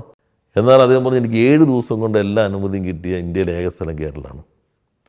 കിയയുടെ കാറ് നിർമ്മിച്ചിട്ട് ആന്ധ്രയിൽ നിന്ന് തുറമുഖത്തിലേക്കും ഷോറൂമിലേക്കും പോകുന്നതിന് 900 എൻജിൻ മോഷ്ടിച്ചു പോയി. കേരളത്തിലെ ഒരു എൻജിൻ ഇറക്കി വയ്ക്കുമ്പോൾ തർക്കം ഉണ്ടായിക്കഴിഞ്ഞാൽ നിങ്ങളുടെ എല്ലാം ഹെഡ്ലൈൻ അതായിരിക്കും. അപ്പോൾ ഈ നെഗറ്റിവിറ്റി ഇത് മാത്രമാണ് മാധ്യമങ്ങളുടെ ഒരു മനസ്സും കേരളത്തിൻ്റെ ഒരു ചെറിയ വിഭാഗത്തിൻ്റെ ഈ നെഗറ്റിവിറ്റിയും കൂടി മാറിയാൽ Keralam one of the best place for industry. അല്ല, എവിടെയെങ്കിലും ഒരു വീഴ്ചയോ പോരായ്മയുണ്ടെങ്കിൽ അത് ചൂണ്ടിക്കാട്ടുക, അതാണല്ലോ മാധ്യമത്തിൻ്റെ ഒരു ധർമ്മം എന്നുകൂടി പറയുന്നത്. ഒരിക്കലും നെഗറ്റീവ്സ് മാത്രമല്ല മാധ്യമങ്ങൾ. മത്സരിച്ചു. മറ്റൊന്ന്, ഈ കൊച്ചിയിൽ നടന്ന ആഗോള നിക്ഷേപ സംഗമം, അതിൽ നമ്മൾ 1 ലക്ഷം കോടിയോളം ഇൻവെസ്റ്റേഴ്സ് വരുന്നുണ്ട്. അതൊരു ധാരണാപത്രം ഏറെക്കുറെ, അതായത് നിക്ഷേപകരുടെ ഒരു വാഗ്ദാനമാണ്. ഫെബ്രുവരി തുടങ്ങിയ ആ ഒരു നിക്ഷേപ സംഗമത്തിൻ്റെ അതിൻ്റെ ഒരു ഫോളോ അപ്പ് എത്രത്തോളം നമുക്ക് ഇന്ത്യയിൽ നടക്കുന്ന നിക്ഷേപ സംഗമങ്ങളിലെ പൊതുവെ കൺവേർഷൻ റേറ്റ് 10 to 15%. നിങ്ങൾ വയറിലെ എൻ്റെ അനാലിസിസൊക്കെ നോക്കിയാൽ മതി. ചില സ്റ്റേറ്റ് നിക്ഷേപ സംഗമം കഴിയുമ്പോൾ ആ സ്റ്റേറ്റിൻ്റെ മൊത്തം GDPയുടെ ഇരട്ടി വരെ നിക്ഷേപം വരുമെന്നാണ് പ്രഖ്യാപിക്കാറ്. പക്ഷേ റിയാലിറ്റി 10 to 15%. നമ്മളിപ്പോൾ 6 മാസം കഴിയുമ്പോൾ 4/1 കൺവേർട്ടഡ് ടു കൺസ്ട്രക്ഷൻ സ്റ്റേജിലേക്ക് എത്തി. ആരംഭിച്ചു. നിർമ്മാണങ്ങൾ ആരംഭിച്ചു. 98 എണ്ണം ആരംഭിച്ചു.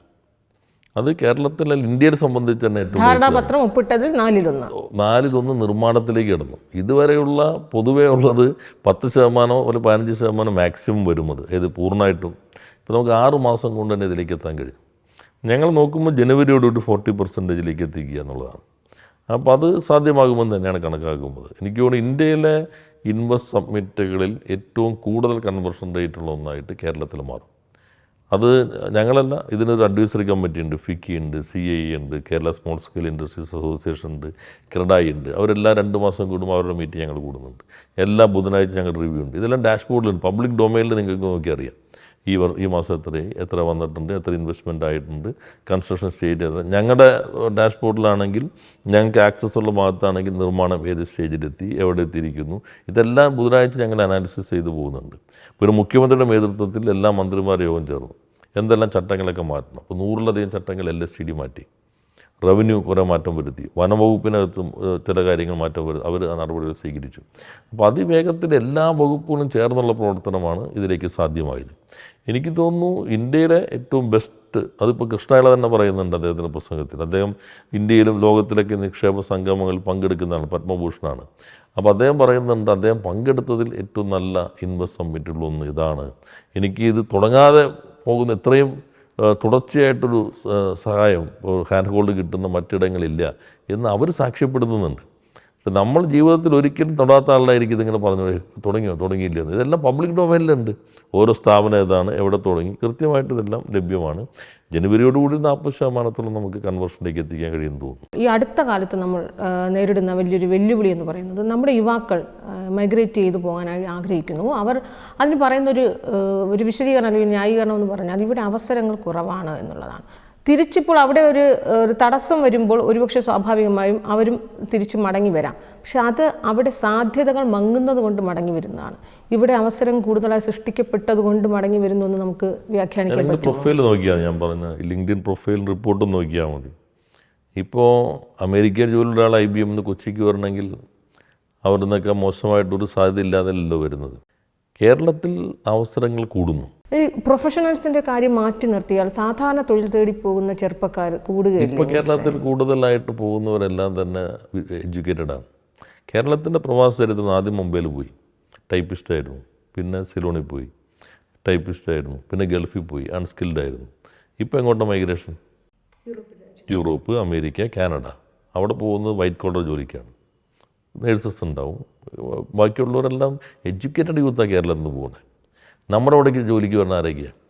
ബംഗാളി, ബീഹാറി, UP, രാജസ്ഥാൻ, ഗുജറാത്തിൽ നിന്ന് വരെ ഇവിടെ ആൾ വരുന്നുണ്ട്. തമിഴ്നാട്ടിൽ നിന്നായിരുന്നു നേരത്തെ കൂടുതൽ. അപ്പോൾ ഇവിടെ ജോലിയുണ്ട്. ആരുടെ ജോലി? അവർക്കുള്ള ജോലിയാണ്. നമുക്കുള്ള ജോലി പുറത്താണ്. അപ്പോൾ നമ്മൾ ഏത് ജോലിയാണ് ക്രിയേറ്റ് ചെയ്യേണ്ടത്? നമ്മുടെ ചെറുപ്പക്കാർക്ക് പറ്റുന്ന ജോലിയാണ്. അത് ഏതായിരിക്കണം? അത് നോളജ് ഇൻഡസ്ട്രീസ് ആയിരിക്കണം. അതിന് പറ്റുന്ന സ്ഥാപനങ്ങൾ. ഇപ്പോൾ കെയർ ടേക്കർ, ഇപ്പോൾ ഇന്നലെ ഞാൻ ഉദ്ഘാടനം ചെയ്തൊരു ഇൻ്റർനാഷണൽ ബ്രാൻഡ്, ഇപ്പോൾ കൊളംബിയ പസഫിക്, അവരുടെ സീനിയർ ലിവിങ്ങും അതുപോലെ തന്നെ ആഫ്റ്റർ ഹോസ്പിറ്റൽ കെയർ, പിന്നെ ഡിമെൻഷ്യ സെൻറ്റർ, ഇൻ്റർനാഷണൽ ബ്രാൻഡുകാരാണ്. അവർ 3 സീനിയർ ലിവിങ് കൂടി തുടങ്ങുകയാണ്. അപ്പോൾ വൃദ്ധന്മാരായി നമുക്ക് പോന്നോട്ടെ, എത്ര പ്രായമുള്ളവരായിട്ട് ഇവിടെ. അപ്പോൾ നമ്മുടെ ആളുകൾ കെയർ ടേക്കറായിട്ട് അവിടെ പോകണ്ട, അവർക്ക് ഇവിടെ തന്നെ നേഴ്സുമാർക്ക് ജോലി ചെയ്യാം. അപ്പോൾ എല്ലാ സ്ഥലത്തും സാധ്യതകളുണ്ട്. ആ സാധ്യതകളിലേക്ക് നമ്മൾ കൊണ്ടുവരുന്നത്. അപ്പോൾ പിന്നെ എത്ര ശ്രമിച്ചാലും വിദേശത്തേക്ക് പോകണമെന്ന് ആഗ്രഹിക്കുന്നവരുണ്ടാവും. അത് ഇവിടുത്തെ സാമൂഹിക പ്രശ്നങ്ങൾ, സദാചാര പോലീസ്, മൈൻഡ് സെറ്റ്, പഠനത്തോടൊപ്പം ജോലി, പൊതുവായ അന്തരീക്ഷങ്ങൾ, വളരെ പ്രാകൃതമായ ചിന്താഗതിയുള്ള ആളുകൾ, പിന്നെ ഇതുപോലെ സ്വകാര്യതയിലേക്കുള്ള മനുഷ്യൻ്റെ ഈ മറ്റുള്ളവരെക്കുറിച്ച് ഇത്രയും ഉത്കണ്ഠയുള്ള മാധ്യമങ്ങളും സമൂഹവും വേറെ എങ്ങും ഉണ്ടാവില്ല. ഇതെല്ലാം വെച്ചിട്ട് ചെറുപ്പം അങ്ങനെ ഒന്നുമില്ല. പുതിയ ജനറേഷൻ എന്ന് പറഞ്ഞാൽ അവർ അവരുടേതായ കാര്യങ്ങളിലാണ് പോകുന്നത്. അപ്പോൾ അങ്ങനെ പോകാൻ ആഗ്രഹിക്കുന്നുണ്ടാകാം. പക്ഷേ ബാക്കി നല്ലൊരു വിഭാഗവും ഇപ്പോൾ തിരിച്ചു വരാൻ തുടങ്ങുന്നു. എന്ന് വെച്ചാൽ ഇവിടെ എല്ലാം ഇതായെന്നല്ല, ദാറ്റ് പ്രോസസ് സ്റ്റാർട്ടിങ്, അത് തുടങ്ങിയിരിക്കുന്നു. അത് ഇനി ശക്തിപ്പെട്ട് മുന്നോട്ട് വരും. ഈ പുതിയ ഇപ്പോൾ വിഴിഞ്ഞം വന്നില്ലേ, വിഴിഞ്ഞം വരുമ്പോൾ ഒരു കപ്പൽ വരുമ്പോൾ എത്ര ദിവസം ലാഭിക്കാം? 8 മുതൽ 10 ദിവസം വരെ ലാഭിക്കാം. അതിൻ്റെ പൊട്ടൻഷ്യൽ വരും. ഇപ്പോൾ നമ്മൾ എൻ്റെ മാസ്റ്റർ പ്ലാൻ കഴിഞ്ഞു. കിഫ്ബി പ്രത്യേകമായൊരു കമ്പനി ഉണ്ടാക്കിയിരിക്കുകയാണ്, സ്ഥലം അക്വിസിഷൻ നടപടികൾ. അതിനുശേഷം വരുമ്പോൾ സിലോൺ പോലെ അല്ലെ സിംഗപ്പൂർ പോലെ കേരളത്തിൽ മാറാൻ കഴിയും. നിങ്ങൾ കേരളത്തിൻ്റെ എല്ലാ ഭാഗത്തേക്കും, കാസർഗോഡ് അനന്തപുരം എന്ന് പറഞ്ഞ ഒരു ഇൻഡസ്ട്രി, ഇവിടെ ലീഗിൻ്റെ MLA തന്നെ സഭയിൽ പറഞ്ഞു, മഞ്ചേശ്വരത്ത്.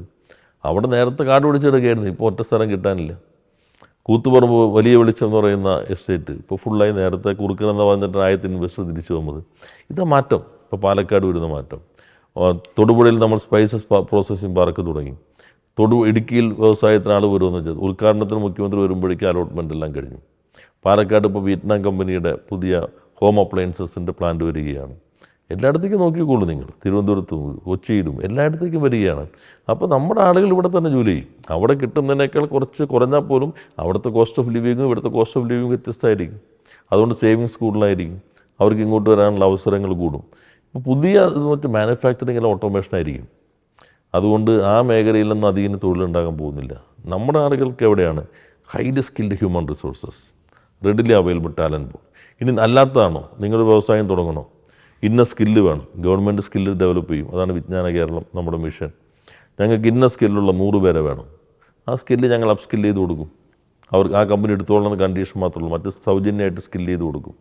അപ്പോൾ ഇങ്ങനെയുള്ള മാറ്റം കേരളത്തിൽ വന്നു കഴിഞ്ഞിരിക്കുന്നു. എനിക്ക് തോന്നുന്നു ദിസ് ഇസ് റൈറ്റ് ടൈം. ഈ പൊതുമേഖലാ സ്ഥാപനങ്ങളിൽ, വ്യവസായ വകുപ്പിന് കീഴിലുള്ള പൊതുമേഖലാ സ്ഥാപനങ്ങൾ അപ്പോൾ അങ്ങയുടെ തന്നെ കണക്കനുസരിച്ച് വലിയ രീതിയിലുള്ള അഭിവൃദ്ധിയാണ്. ഈ ലാഭകരമായ സ്ഥാപനങ്ങളുടെ എണ്ണമൊക്കെ കൂടിയിട്ടുണ്ട്. മൊത്തം 48 പൊതുമേഖലാ സ്ഥാപനങ്ങൾ ഉണ്ടെങ്കിൽ അതിലൊരു 24 അങ്ങയുടെ ഒരു കണക്ക് വെച്ച് ലെഗസി ലയബിലിറ്റീസ് കുറേ ഉണ്ട് കാലങ്ങളായിട്ട് തുടരുന്നത്. അതിനകത്ത് എന്തെങ്കിലും അതിനെ പുനരുജ്ജീവിക്കുക എന്ന് പറയുന്ന ഒരു ശ്രമകരമായ ദൗത്യമാണ്. ശ്രമകരമായിട്ടുള്ള ദൗത്യം ഇപ്പോൾ ഏകദേശം ഈ വർഷം ഞാൻ ഒരു ഭൂരിപക്ഷം കമ്പനികളും ഇത്തവണ ലാഭത്തിലേക്ക് എത്താവുന്ന വലിയൊരു വർക്ക് നടന്നുകൊണ്ടിരിക്കുന്നുണ്ട്. നല്ല മാറ്റം കഴിഞ്ഞ വർഷം ഉണ്ടായി. കൂടുതൽ കമ്പനി ലാഭത്തിലേക്ക് വന്നു, നഷ്ടം കുറഞ്ഞു, ടേൺ ഓവർ കൂടി. അപ്പോൾ നഷ്ടത്തിലുള്ളതിൻ്റെ നഷ്ടം കുറയ്ക്കാൻ കഴിഞ്ഞു, നഷ്ടത്തിലുള്ളത് ചിലത് ലാഭത്തിലേക്ക് വന്നു. പൊതുവെ ടേൺ ഓവർ കൂടിയിട്ടുണ്ട്. ഇനിയിപ്പോൾ ഇന്ന ആക്ടിവിറ്റി അല്ല മറ്റ് ആക്ടിവിറ്റികളിലേക്ക് മാറാനുള്ള ഫ്രീഡം കൊടുത്തിട്ടുണ്ട്. എല്ലാ മാനേജിംഗ് ഡയറക്ടർ മുതൽ താഴെയുള്ള കോൺട്രാക്ട് നിയമനം വരെ ട്രാൻസ്പെറൻ്റ് ആക്കി മാറ്റി. റിക്രൂട്ട്മെൻറ്റ് ബോർഡാണ്. എല്ലാ ഡയറക്ട് ബോർഡിലും ഇൻഡിപെൻഡൻറ്റ് ഡയറക്ടേഴ്സ് ഉണ്ട്, എക്സ്പെർട്സ് ഉണ്ട്. അവർക്ക് ഓട്ടോണമി കൊടുത്തിട്ടുണ്ട്. ടെക്നോളജി അപ്ഗ്രഡേഷൻ നടക്കുന്നുണ്ട്. അപ്പോൾ ഒരു ട്രാൻസ്ഫോർമേഷൻ നടന്നുകൊണ്ടിരിക്കുന്നു. രാജ്യത്തെ പൊതുനയം എന്നുള്ളത് പൊതുമേഖല വേണ്ട എന്നുള്ളതാണ്. കേരളം ഒരു ഓൾട്ടർനേറ്റീവ് എന്ന നിലയിൽ ഇപ്പോൾ പൊതുമേഖലയെ ശക്തിപ്പെടുത്തി കൊണ്ടുവരാൻ ശ്രമിക്കുന്നു. പക്ഷേ ഈ നമ്മൾ ഈ വലിയ വലിയ ഷോപ്പിംഗ് മാളുകളും ഓൺലൈൻ ഷോപ്പിങ്ങിലേക്കുള്ളൊരു അത് വളരെ രീതിയിൽ സജീവമായി. ചെറുകിട കച്ചവടക്കാർ അവർ വലിയൊരു പ്രതിസന്ധി തന്നെയാണ്. ആ ഭാഗത്തേക്ക് എന്തെങ്കിലുമൊക്കെ ഒരു ഊന്നൽ കൊടുക്കുന്നുണ്ടോ? ചിലത് നമ്മൾ എത്ര വിചാരിച്ചാലും തടഞ്ഞു നിർത്താൻ പറ്റില്ല. ടെക്നോളജി മുന്നോട്ട് വരല്ലേ. ഇപ്പോൾ പ്രായമായ ആളുകൾ 1/2 കിലോ ഉള്ളി വേണമെങ്കിൽ വരെ ഇൻസ്റ്റമാർട്ടിൽ നിന്നാണ് വാങ്ങിക്കുന്നത്. അപ്പോൾ അത് സ്വാഭാവികമായിട്ട് ആളുകളുടെ രീതി മാറും. പിന്നെ ചിലർ ഷോപ്പിൽ പോകുമ്പോൾ 1 വാങ്ങിക്കാൻ പോയി 3 വാങ്ങിച്ചെന്ന് വരും. അപ്പോൾ അതുകൊണ്ട് എന്തിനു വിടുന്നത്. അപ്പോൾ അങ്ങനെ കുറേ മാറ്റം വരും, നമുക്ക് തടയാൻ പറ്റില്ല. പക്ഷേ ഈ കോവിഡ് ഘട്ടത്തിൽ പലർക്കും ഓൺലൈനിലേക്ക് മാറാനുള്ള ഇത് ശക്തിപ്പെട്ടു. അതോടൊപ്പം ലോക്കലായിട്ടുള്ള ട്രേഡും കൂടിയിട്ടുണ്ട്. പ്രാദേശികമായിട്ടുള്ള ട്രേഡ് ശക്തിപ്പെടുത്താനുള്ള ശ്രമങ്ങൾ ഗവൺമെൻറ് നടത്തിക്കൊണ്ടിരിക്കുന്നുണ്ട്. വലിയ മാളുകൾ വരുന്നു, ഒപ്പം ചെറിയ ചെറിയ സംവിധാനങ്ങൾ. ഇപ്പോൾ ഞങ്ങൾ ചില സ്ഥലങ്ങളിൽ ഇപ്പോൾ റെസ്റ്റോറൻറ്റുകൾ ഒത്തിരി ആദ്യം ഇത് വന്നതോടുകൂടി പൊതു കിച്ചൺ വരും. അപ്പോൾ ഓൺലൈനൊക്കെ അങ്ങനെ പോകും എന്ന്, ഫുഡ് ഡെലിവറി പോകും എന്നൊക്കെ കണക്കാക്കിയെങ്കിലും പക്ഷേ ആളുകൾ റെസ്റ്റോറൻറ്റിലേക്ക് തന്നെ വരുമ്പോൾ അതിൻ്റെ വലിയ കുറവ് സംഭവിച്ചിട്ടില്ല. ചെറിയ ഷോപ്സും ശക്തിപ്പെട്ട് വരുന്നുണ്ട്. പിന്നെ ചിലത് നമ്മൾക്ക് അങ്ങനെ തടയാൻ പറ്റിയെന്ന് വരില്ല. പ്രൊട്ടക്റ്റ് ചെയ്യാവുന്ന ഒരു പരിധി. ചില യന്ത്രങ്ങൾ വരുമ്പോൾ ചില തൊഴിൽ നഷ്ടപ്പെടില്ലേ. സ്വാഭാവികം ടെക്നോളജി ഡെവലപ്പ് ചെയ്യുമ്പോൾ ചില മാറ്റം വരും. അപ്പോൾ ആ മാറ്റത്തിനനുസരിച്ച് ഇവർക്ക് തന്നെ പ്ലാറ്റ്ഫോമുകൾ ഉണ്ടാക്കാൻ പറ്റും. ഇപ്പോൾ കടയിൽ ചെറിയ ഷോപ്പുകൾക്ക് തന്നെ ഒരു പൊതു പ്ലാറ്റ്ഫോം ഉണ്ടാക്കാം, ലോക്കൽ ബേസ്ഡ് പ്ലാറ്റ്ഫോം ഉണ്ടാക്കാം. അതിനെല്ലാം നമ്മുടെ കോമേഴ്സ് മിഷൻ അതൊക്കെ ചർച്ച ചെയ്യുന്നുണ്ട്. ആ പ്രദേശത്തുള്ള കടകളിൽ നിന്നുള്ള സാധനങ്ങൾ ഓൺലൈൻ വഴി കൊടുക്കാം. അപ്പോൾ മറ്റ് ഈ കോമേഴ്സ് പ്ലാറ്റ്ഫോമിന് കൊടുക്കേണ്ട ഫീസ് ഒഴിവാക്കാം. അത്തരം കാര്യങ്ങൾ കൂടി ചർച്ച ചെയ്യുക എന്നുള്ളതാണ് ഞങ്ങളിപ്പോൾ ഉദ്ദേശിക്കുന്നത്. ചെറുകിട കച്ചവടം, ഈ കുടിൽ വ്യവസായമൊക്കെ പ്രത്യേകിച്ച് ഈ കശുവണ്ടി, കൈത്തറി മേഖലകളൊക്കെ തകർച്ചയുടെ വക്കിലാണ്. അത് ഏതെങ്കിലും രീതിയിലൊന്ന് അഭിവൃദ്ധി പ്രാപിക്കാനായിട്ട് എന്തെങ്കിലും വക്കിലെന്നല്ല, തകർച്ചയുടെ നിന്ന് വീണ്ടെടുക്കേണ്ട വക്കിലാണ്. അതാണ് ഇപ്പോൾ കശുവണ്ടി ഇപ്പോൾ വലിയ പ്രശ്നങ്ങളും കാണുന്നില്ല. കഴിഞ്ഞ ദിവസം ഞാൻ മാസങ്ങൾക്ക് മുമ്പ് ഉദ്ഘാടനം ചെയ്ത കമ്പനി എന്ന് പറഞ്ഞാൽ ഏറ്റവും മോഡേൺ കമ്പനിയാണ്. കൊല്ലം കരുനാഗപ്പള്ളിയിൽ ഓസ്കാറിൽ കുറിക്കുന്ന കശുവണ്ടി ഇവിടെ നിന്നാണ് പോകുന്നത്. ഗ്രാൻമി അവാർഡ് നിശയിലും അവിടുത്തെ കശുവണ്ടി വരുന്നത് ഏറ്റവും മോഡേൺ മിഷനറിയാണ്. അവിടെ നമ്മളിപ്പോൾ മോഡേണൈസേഷൻ നടപ്പിലാക്കിക്കൊണ്ടിരിക്കുന്നു. തൊഴിൽ കുറേ കൂടി മെച്ചപ്പെട്ട തൊഴിൽ, 5 കോടി സ്ത്രീകളുടെ തൊഴിൽ അന്തരീക്ഷം. അപ്പോൾ അവരിരുന്നിങ്ങനെ ഇരുന്നിട്ടാണ് ഇപ്പോഴും പലയിടത്തും കശുവണ്ടി തല്ലും, അത് കറയുണ്ടാവും. ആ തൊഴിൽ അന്തരീക്ഷം മാറ്റാനായിട്ട് നമ്മൾ 5 കോടി പ്രൈവറ്റ് കമ്പനികൾക്ക് നൽകുന്നുണ്ട്. ഇതുകൂടാതെ ഷെല്ലിങ്ങിൻ്റെ മോഡേണൈസേഷന് ഗവൺമെൻറ് സപ്പോർട്ട് ചെയ്യുന്നുണ്ട്. വേറെ എങ്ങും ചെയ്യാത്ത രൂപത്തിൽ ഈ സ്വകാര്യ സ്ഥാപനങ്ങളിലെ PF ESI ആനുകൂല്യങ്ങൾ മാനേജ്മെൻറ്റ് അടയ്ക്കേണ്ടത് ഗവൺമെൻറ് അതിൻ്റെ റെസ്പോൺസിബിലിറ്റി ഏറ്റെടുക്കുന്നുണ്ട്. ഇതുകൂടാതെ മോഡേണൈസേഷന് വേണ്ടി അവർക്ക് ക്യാപിറ്റൽ ഇൻസെൻറ്റീവ് കൊടുക്കുന്നു. സ്വകാര്യ കശുവണ്ടി കമ്പനികൾ വർക്കിംഗ് ക്യാപിറ്റൽ ക്രൈസിസ് ഉണ്ടെങ്കിൽ അവരെടുക്കുന്ന വായ്പയുടെ 50%, 10 lakhs വരെ ഗവൺമെൻറ് കൊടുക്കുന്നു. അപ്പോൾ ഇപ്പോൾ കുറേ മാറ്റം വന്നു കഴിഞ്ഞിരിക്കുന്നു. പിന്നെ ബാങ്കുകൾ റിസർവ് ബാങ്കിൻ്റെ നിയന്ത്രണത്തിലാണ് എങ്കിൽ പോലും കുറേ മാറ്റങ്ങൾ ഉണ്ടാക്കി. NPA ഇതെല്ലാം തന്നെ അതിനൊരു പ്രത്യേക പാക്കേജ് ഉണ്ടാക്കി. കുറേ സ്ഥാപനങ്ങൾ അതുകൊണ്ട് അതിന് മറികടക്കാൻ കഴിഞ്ഞു. ഇനിയൊരു ജൂൺ വരെയുള്ള കശുവണ്ടി ഇപ്പോൾ കാപ്പക്സ് കാഷ്യൂ കോർപ്പറേഷൻ സംഭരിച്ചു കഴിഞ്ഞു. നേരത്തെ ESI ആനുകൂല്യം കിട്ടാനുള്ള തൊഴിൽ ദിനം ഇല്ലെങ്കിൽ കഴിഞ്ഞ 2 വർഷമായിട്ട് മൊത്തം കവർ ചെയ്യാവുന്ന രൂപത്തിലേക്ക് മാറി. അപ്പോൾ കശുവണ്ടി മേഖലയിൽ നല്ല മാറ്റം വന്നിട്ടുണ്ട്. ഇനിയും കുറേ കൂടി മുന്നേറാൻ പറ്റും. പിന്നെ ഇപ്പോഴത്തെ താരിഫ് പ്രശ്നങ്ങൾ എങ്ങനെ ബാധിക്കും നമുക്ക് പറയാൻ പറ്റില്ലെങ്കിൽ പോലും അതുകൂടി കണ്ടിട്ടാണ് ഞങ്ങളിപ്പോൾ ചില മീറ്റിങ്ങുകൾ നടത്തിക്കൊണ്ടിരിക്കുന്നത്. കൊയർ മേഖലയിൽ ഇപ്പോൾ മാറ്റം വന്നു കഴിഞ്ഞിട്ടുണ്ട്. കൊയർ കുറേ പ്രതിസന്ധിയുള്ള, പഴയ പോലെ ഇപ്പോൾ തൊണ്ടൊന്നും ഒരിടത്തും തല്ലിയെടുക്കാനൊന്നും പറ്റില്ല. അതുപോലെ തമിഴ്നാട്ടിൽ എന്ന് പറഞ്ഞാൽ പ്ലാന്റേഷനാണ്, അപ്പോൾ ഒത്തിരി ഹസ്ക് കിട്ടും. നമുക്കിവിടെ അതുപോലെ കിട്ടിയെന്ന് വരില്ല. ഓരോ പ്രദേശത്തും 5 സെൻറ്റും 10 സെൻറ്റിലും അല്ലെങ്കിൽ മാക്സിമം 1 ഏക്കറിലൊക്കെ ആയിരിക്കും തേങ്ങ ഉണ്ടാവുക. അതിൽ നിന്നുള്ള തൊണ്ട് കിട്ടണം. അത് ഇപ്പോൾ നമുക്ക് ആവശ്യമുള്ളതിൻ്റെ ചെറിയ ശതമാനം കിട്ടുന്നുള്ളൂ. അത് കേന്ദ്രീകരിച്ചെടുക്കാനായിട്ട് ശ്രമം നടക്കുന്നു. പിന്നെ ചകിരി ലഭ്യത, അതിനിപ്പോൾ നമ്മൾ ബാങ്ക് രൂപീകരിച്ചു, യാൻ ബാങ്ക്. അപ്പോൾ ചകിരി ഒന്നിച്ച് സംഭരിക്കും, ആവശ്യമായ സൊസൈറ്റികൾക്ക് കൊടുക്കും, അവർ പൈസ തിരിച്ചു കൊടുക്കും. കയർ കൃത്യമായിട്ട് കിട്ടും. പൈസ കിട്ടിയാൽ തന്നെ നമുക്ക് ഉൽപ്പാദനം വർദ്ധിപ്പിക്കാം. അതിന് നമ്മളിപ്പോൾ റിവോൾവിംഗ് ഫണ്ട് ഉണ്ടാക്കിയിട്ടുണ്ട് 10 കോടി. ഫെഡിലേക്ക് കയർ കൊടുക്കുമ്പോൾ തന്നെ ഒരു 7 ദിവസത്തിനുള്ളിൽ പൈസ അങ്ങോട്ട് കൊടുക്കും. തിരിച്ച് വരുമ്പോൾ അത് ഗവൺമെൻറ്റിൽ നിന്ന് കിട്ടുമ്പോൾ റിവോൾവ് ചെയ്യും. അങ്ങനെ വരുന്ന കുറേ മാറ്റമുണ്ട്.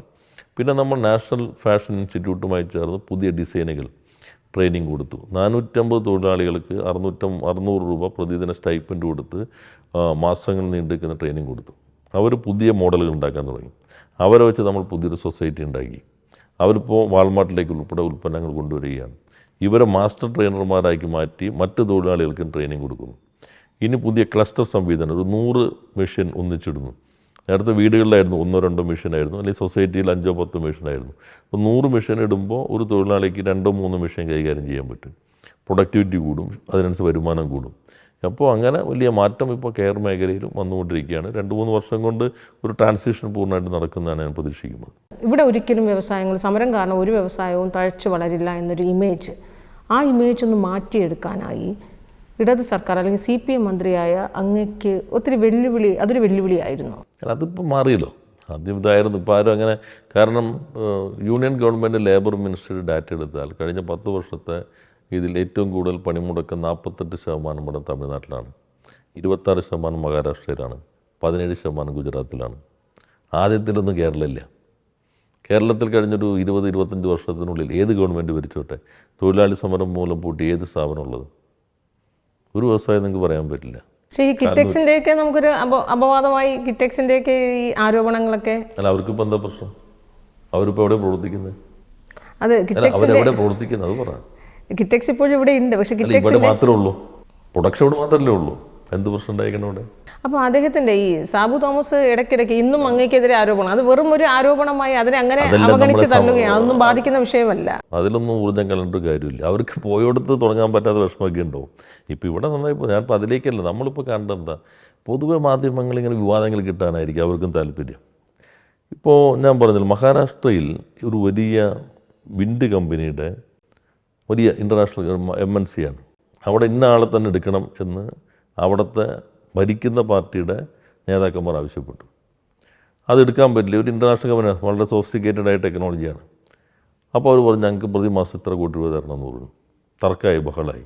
അത് അന്വേഷിക്കാൻ പഞ്ചായത്ത് സർപ്പഞ്ച് ചെയ്യുന്നതോടെ അയാളെ തട്ടിക്കൊണ്ടുപോയി കൊലപ്പെടുത്തി. മഹാരാഷ്ട്രയിൽ മന്ത്രി രാജിവെച്ചു. നിങ്ങൾ പോലും അറിഞ്ഞിട്ടുണ്ടാവില്ലല്ലോ. എന്നാൽ ഇവിടെ ഒരു പഞ്ചായത്തിൽ ആരെങ്കിലും തടഞ്ഞു വെച്ചാൽ എന്തായിരിക്കും സ്ഥിതി? മഹാരാഷ്ട്രയിലാണോ കേരളം? കേരളത്തിൻ്റെ മാധ്യമപ്രവർത്തകർ കേരളം സ്വന്തം നാടിൻ്റെ കാര്യങ്ങളായിരിക്കില്ല കൂടുതൽ ചർച്ച ചെയ്യുക. സ്വന്തം നാടിനെ ലോകത്ത് മുഴുവൻ അവതരിപ്പിക്കുന്നത് അതൊരു പ്രധാന വാർത്തയല്ലേ? ഇവിടെ ആരെങ്കിലും ഒരു ചെറിയ കോളം പോലെ വന്നു. ഇപ്പം ഞാൻ പറഞ്ഞ നേരത്തെ ഹിന്ദുവിലും എക്കണോമിക് ടൈംസിലും കണ്ടു ഈ കിയയുടെ കമ്പനിയിൽ നിന്ന് 900 കാർ മോഷ്ടിച്ചു പോയത്. ഇവിടെ ഒരു കാറ് ഇറക്കി വയ്ക്കുമ്പോൾ തർക്കം വന്നാൽ ലോകമെല്ലാം അറിയില്ലേ? അപ്പോൾ നമ്മൾ കേരളത്തിൽ ഇപ്പോൾ പണിമുടക്ക് എവിടെ പണിമുടക്കേണ്ട ഏത് സ്ഥാപനമാണ് കഴിഞ്ഞ 4 നൂറ്റാണ്ടിൽ പോയി? അപ്പോൾ നിങ്ങളൊരു കമ്പനി പറഞ്ഞു, ഞാൻ പറഞ്ഞു ആ കമ്പനി ഇവിടെ തന്നെ പ്രവർത്തിക്കുന്നുണ്ട്, അവർ പണിമുടക്കവും നടന്നിട്ടില്ലല്ലോ. അവർക്ക് രാഷ്ട്രീയം ഉണ്ടായിരിക്കും. രാഷ്ട്രീയം തന്നെ ടാർഗറ്റ് ചെയ്യുന്നു എന്ന് തോന്നുന്നുണ്ടോ? നമ്മളിപ്പോൾ നോക്കൂ, കേരളത്തിൻ്റെ ഈ മാറ്റം നിങ്ങൾ യഥാർത്ഥ സംരംഭകരോട് എന്താ ഒരു സംരംഭകരും ആ വിവാദത്തിനൊപ്പം നിൽക്കാത്ത ഏതെങ്കിലും സംഘടന നിൽക്കാത്ത എന്താ? ഇപ്പോൾ നിങ്ങൾ വീണ്ടും അതിലേക്ക് പറഞ്ഞാൽ സ്വാഭാവികമായിട്ട് അങ്ങനെയുള്ളതിൽ വരുമ്പോൾ ഈ ശ്രദ്ധ തിരിയും. കേരളത്തിൻ്റെ ഇപ്പോൾ വലിയ മാറ്റമല്ലേ? ലോകത്തിന് മുൻപിൽ കേരളം ഇപ്പോൾ വിസിബിളാണ്, ഒരു ഡെസ്റ്റിനേഷനായി മാറി. ഇന്ത്യയിൽ ആദ്യം ESG പോളിസി ഇപ്പോൾ നമ്മൾ അംഗീകരിച്ചു. First in India environment social governance and ലോകത്തിൻ്റെ ഇൻഡസ്ട്രിയുടെ മാറ്റം. നമുക്കിപ്പോൾ അതോടുകൂടി കൂടുതൽ ഇൻവെസ്റ്റ്മെൻറ്റ് ഇങ്ങോട്ട് വരും. ഫസ്റ്റാണ് ഇന്ത്യയിൽ. പക്ഷെ അതാക്കിയല്ലേ നമ്മൾ ഷോക്കേസ് ചെയ്യേണ്ടത്. അത്തരം പോസിറ്റീവ് കാര്യങ്ങളല്ലേ ഷോക്കേസ് ചെയ്യണ്ടേ. ഞാൻ മന്ത്രിയായി വന്നിട്ട് ആദ്യം സംരംഭകർ വിളിച്ചു, ലോകത്തിലെ ഏറ്റവും വലിയ ബ്ലഡ് ബാഗ് ഉണ്ടാക്കുന്ന കമ്പനി എവിടെയാണ്? ഒരാളും കൈപൊക്കിയില്ല, അറിയാമെന്ന്. കേരളത്തിലെ ഗ്രാമത്തിലല്ലേ. ഏഷ്യയിലെ ഏറ്റവും വലിയ കൃത്രിമ പല്ല് ഉണ്ടാക്കുന്ന കമ്പനി കേരളത്തിലെ മുനിസിപ്പാലിറ്റിയിലല്ലേ. ലോകത്തിൽ ഒന്നാമത്തെ, രണ്ടാമത്തെയും മൂന്നാമത്തെയും ഒലിയോറസിൻ മേക്കിംഗ് എന്ന സ്പൈസ് പ്രോസസ്സിങ് കമ്പനി കേരളത്തിലല്ലേ. ഇത് എത്ര പേർക്ക് അറിയാം? എന്നാൽ ഒരു ബസ് വഴി തടഞ്ഞു എന്നുള്ളതും പെർമിറ്റ് ഇല്ലാതെ ഓടിയെന്ന് അറിയാത്ത ആരുണ്ട് ലോകത്ത്? ലോകത്തെല്ലായിടത്തും കമ്പനി പൂട്ടില്ലേ. എന്നാൽ രാജഭരണകാലം മുതൽ കമ്പനി പൂട്ടിയതിൽ ആൾ പ്രചരിപ്പിക്കുക. ഇപ്പോൾ ബ്ലാക്ക്ബെറി ഉണ്ടോ, നോക്കിയ ഉണ്ടോ, ജെറ്റ് എയർവേസ് ഉണ്ടോ, കിങ് ഫിഷർ ഉണ്ടോ, സ്റ്റാർ എയർലൈൻസ് ഉണ്ടോ? ലോകത്തിൽ എത്രയോ കമ്പനികൾ പൂട്ടിപ്പോയി. ഇവിടെയും ചെറുത് പൂട്ടിയാൽ ഒരു നൂറ്റാണ്ട് മുമ്പ് പൂട്ടിയതായിട്ട് ഇതേ കേരളത്തിൽ പൂട്ടുന്നുള്ളൂ. കേരളത്തിൽ എത്ര എണ്ണം തുറന്നു? എത്രയോ വലിയ കമ്പനികൾ വരുന്നു, പ്രവർത്തനം തുടങ്ങുന്നു. അത് ലോകം അറിയുന്നില്ല, അല്ല അറിയിക്കാൻ ശ്രമിക്കുന്നില്ല. അടച്ചു പൂട്ടുമ്പോഴെല്ലാം അറിയാത്ത ആരും ലോകത്തുണ്ടാവില്ല. ആരംഭിക്കുമ്പോൾ ആരെ അറിയിക്കാതിരിക്കാനും ജാഗ്രത കാണിക്കുന്നു. ഈ മൈൻഡ് സെറ്റ് മാറി വരുന്നുണ്ട്. മീഡിയയും കുറേ പോസിറ്റീവായി വരുന്നുണ്ട്. കുറേ കൂടി മാറിയാൽ എനിക്ക് തോന്നുന്നു നമ്മുടെ നാട് തന്നെയായിരിക്കും ഏറ്റവും ബെസ്റ്റായിട്ടുള്ള ഡെസ്റ്റിനേഷൻ. കേന്ദ്രത്തിന് കേരളത്തോടുള്ള സമീപനം അത് ഈ സാമ്പത്തിക കാര്യത്തിൽ നമ്മളെപ്പോഴും രാഷ്ട്രീയ വിവേചനം കാട്ടുന്നു എന്ന് പറയുന്നു. പക്ഷേ അതേസമയം വ്യാവസായിക രംഗത്ത് പറയുമ്പോൾ ഈ ഗ്രേഡിംഗ് മാർക്ക് അല്ലെങ്കിൽ ആദ്യമൊക്കെ റാങ്കിങ് ആയിരുന്നു, ഇപ്പോൾ അത് മാറി ഗ്രേഡിംഗ് ആയി. പക്ഷേ അതിലൊക്കെ ഒരു കൃത്യമായൊരു സത്യസന്ധമായൊരു റിസൾട്ട് അല്ലെങ്കിൽ അങ്ങനെ ഒരു സർട്ടിഫിക്കറ്റ് കേന്ദ്രത്തിൻ്റെ ഭാഗത്തുനിന്ന് കിട്ടുന്നുണ്ടോ? അത് പ്രത്യേക സംവിധാനമല്ലേ. അതിന് തന്നെ നമുക്ക് ചില വ്യത്യസ്തതകളുണ്ടായിരുന്നു. നിങ്ങൾ ഗ്രേഡും റാങ്കിങ്ങും പറയുമ്പോൾ 2015 മുതൽ ഇത് ബിസിനസ് റിഫോംസ് ആക്ഷൻ പ്ലാനാണ്, BRAP. എന്താണോ അതാണ് ഇപ്പോഴും. അതിൻ്റെ ഗ്രേഡിങ്ങിലേക്ക് മാറി എന്നുള്ളത് ശരി. നേരത്തെ മാറി, കഴിഞ്ഞ തവണയും മാറി. കഴിഞ്ഞ തവണ നമ്മൾ 15 ആകുമ്പോഴും ഗ്രേഡിങ് തന്നെയാണ്. ഇവിടെ കാണേണ്ടത് നമ്മുടെ ഇപ്പോൾ ഇൻഡസ്ട്രിയൽ സ്മാർട്ട് സിറ്റി നമുക്ക് അനുമതി നൽകി 12-ൽ. പക്ഷെ നമ്മൾ സ്ഥലം ഏറ്റുകൊടുത്ത് ബോർഡ് തീരുമാനിച്ച് 2 വർഷം കാത്തിരുന്നു കേന്ദ്രത്തിന് അനുമതി കിട്ടാൻ. ആ സമയത്ത് കിട്ടിയിരുന്നെങ്കിൽ ഇപ്പോൾ നമ്മളുടെ മാനുഫാക്ചറിങ് സിറ്റി പ്രവർത്തനം ആരംഭിച്ച് കഴിഞ്ഞിരുന്നേനെ. ഗിഫ്റ്റ് സിറ്റി ഇപ്പോഴും നമുക്ക് അനുമതി നൽകി കഴിഞ്ഞിട്ടില്ല, അത് ഹോൾഡ് ചെയ്യാൻ പറഞ്ഞിരിക്കുകയാണ്. അപ്പം കേന്ദ്രത്തിൻ്റെ സമീപനത്തിൽ ഞാൻ പറഞ്ഞല്ലോ, വലിയ ഇൻഡസ്ട്രി ആയിട്ട് ഇത്രയും നല്ല റിസർച്ച് ആൻഡ് ഡെവലപ്മെൻറ്റ് ടാലൻറ്റ് പൂളുള്ള ഒരു സ്റ്റേറ്റ് ഉണ്ടല്ലോ. ഇപ്പോൾ ചില സ്റ്റേറ്റിൽ തുടങ്ങിയ കമ്പനികൾ അവിടെ, അതേസമയം കേരളത്തിൽ തുടങ്ങിയ കമ്പനികളുണ്ട്. ഒരേ കമ്പനി, അവിടുത്തെ ഗ്രോത്ത് ഇവിടുത്തെ ഗ്രോത്ത് നോക്കിക്കോളൂ. പിന്നെ ഇവിടെ പ്രൊഡക്റ്റ് ഉണ്ടാക്കുന്നു നമ്മുടെ ചെറുപ്പക്കാർ, ഹൈലി സ്കിൽഡാണ് അവർ. മറ്റു പല സ്റ്റേറ്റിലും ആ സ്കില്ല് ഉണ്ടായെന്ന് വരില്ല. ഇപ്പോൾ പമ്മേൽ അന്ന മാത്യു ഈ കേരളത്തിലെ ഏറ്റവും വലിയ വനിതാ സംരംഭകയാണ്. പൊതു സംരംഭകത്തിൽ അവർ വലുതാണ്. അവരെത്രയോ കാലമായി കേരളത്തിൽ ഇലക്ട്രോണിക്സ് കമ്പനി. അപ്പോൾ അവർ പറഞ്ഞത് പണ്ടേ തന്നെ കേരളത്തിലെ ഈ സ്ത്രീകൾക്ക് തന്നെ ഇംഗ്ലീഷ് വായിക്കാനും എഴുതാനും അറിയാം. പറയാൻ ചിലപ്പോൾ കുറച്ച് പ്രശ്നം ഉണ്ടായിരുന്നു വരാം.